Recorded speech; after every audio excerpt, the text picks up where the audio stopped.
មានបុរសខ្វាក់ម្នាក់ដែលឆ្លងស្ពានឈើមួយដែលមានទឹកក្រោមស្ពានរីងស្ងួតអស់រលីងហើយស្ពានក៏មិនសូវជាខ្ពស់ផុតពីដីប៉ុន្មានដែរ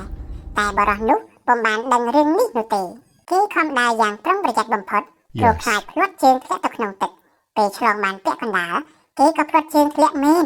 តែបានដៃយោងដៃរបស់គេចាប់គែមស្ពានជាប់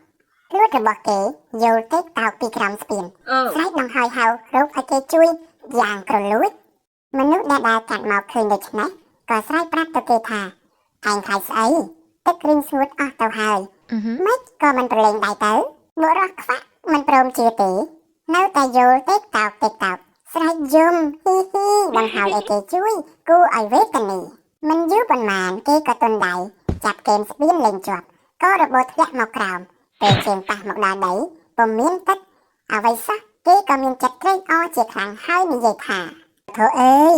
បើដឹងថាខាងក្រោមគ្មានទឹកអញ្ចឹងម្ល៉េះសំអញប្រឡែងដៃតាំងពីដំបូងមកហើយមិនចាំបាច់ខំទុកខំស្រែកឲ្យហាត់ធ្វើអ្វីទេការដែលបុរសខ្វាក់មិនព្រមប្រឡែងដៃដោយសារតែការភ័យខ្លាចនិងការមិនព្រមស្ដាប់អ្នកដទៃទើបគេត្រូវព្យួរយកទេតោកនៅពីក្រោមស្ពានដូច្នេះ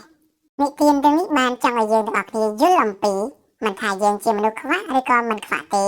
ត្រូវយកចិត្តទុកដាក់អំពីសភាវៈផ្សេងដែលតែងតែបត់បែននិងត្រូវចេះបត់បែនទៅតាមកលៈទេសៈដើម្បីកែសម្រួលការគិតនិងការប្រព្រឹត្តរបស់ខ្លួនឲ្យដើរស្របទៅតាមសភាពជុំវិញដែលកំពុងតែផ្លាស់ប្ដូរបើយើងនៅតែប្រកាន់យករបៀបចាស់បែបងាប់ក្រឡា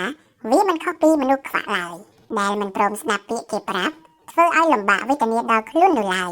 ងងឹតភ្នែកហើយថែមទាំងងងឹតចិត្តទៀតតើនឹងយកអ្វីទៅជួយទៅ